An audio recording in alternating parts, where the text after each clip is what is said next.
तो hello everyone, आज का ये वीडियो बड़ा ही इन्फॉर्मेटिव और इंटरेस्टिंग होने वाला है क्योंकि आज की एडवांस इंग्लिश स्ट्रक्चर डे 171 की लेसन में मैं यहाँ पे कुछ नए नए सेंटेंसेस आपको सिखाने वाला हूँ। गाइज, इस तरह के सेंटेंस को इंग्लिश में कैसे ट्रांसलेट किया जाएगा आज इस वीडियो में बताने वाले हैं। तो चलिए सबसे पहले सेंटेंस देख लेते हैं। खुद खाओ दूसरों को भी खाने दो। खुद खाओ दूसरों को भी खाने दो। या फिर खुद जीते दूसरों को भी जीतने दो। खुद जीतो दूसरों को भी जीतने दो। या फिर खुद जियो दूसरों को भी जीने दो। खुद जियो दूसरों को भी जीने दो। ऐसे सेंटेंसेस हम लोग अपनी डेली लाइफ में कभी ना कभी बोलते हैं।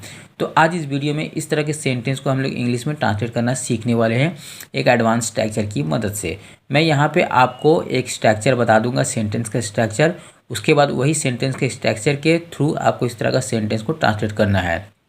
गाइज, इस तरह का सेंटेंस जहाँ पे आपको बोलना हो दूसरों को जीने दो, तो इस तरह का सेंटेंस दूसरा को खाने दो, ऐसे सेंटेंस में आपको लेट का यूज़ करना है। अब कैसे यूज़ करना है चलिए सीख लेते हैं। सबसे पहले मैं आपको स्ट्रक्चर बता देता हूँ। स्ट्रक्चर क्या होगा, देखिए सबसे पहले सेंटेंस में आपको वर्ब का देना है। जो भी वर्ब रहेगा वर्ब आपको देना है, ठीक है, वर्ब देना है। उसके बाद आपको लेट का यूज़ करना है। वर्ब के बाद लेट का यूज़ करना है और उसके बाद फिर वर्ब देना है, ठीक है। फिर उसके बाद वर्ब देना है, मतलब पहले वर्ब देना है, फिर लेट देना है, फिर उसके बाद फिर वर्ब का यूज़ करना है। चलिए इसके जरिए सेंटेंस बनाना सीखते हैं। तो यहाँ पे कुछ एग्जाम्पल के जरिए हम लोग सेंटेंस बनाना सीखेंगे। तो गाइस देखिए, सेंटेंस यहाँ पे कुछ इस तरह से बनेगा। खुद जाओ दूसरों को भी जाने दो। जाने का इंग्लिश क्या होता है? गो। गो लेट गो, ठीक है, गो लेट गो। इसका मतलब होता है खुद जाओ दूसरों को भी जाने दो या फिर जाओ और जाने दो। चलिए नेक्स्ट एग्जांपल देखते हैं।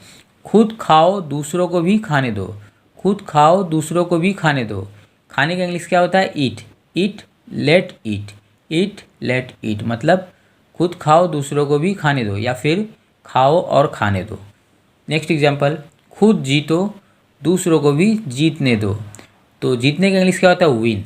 Win let win. Win let win. खुद जीतो दूसरों को भी जीतने दो या फिर खुद जीतो और जीतने दो। नेक्स्ट एग्जांपल देखते हैं। खुद जियो दूसरों को भी जीने दो। खुद जियो दूसरों को भी जीने दो। तो जीने का इंग्लिश मतलब क्या होता है? जीने का इंग्लिश होता है लीव। तो यहाँ पे लिख लेते हैं लीव,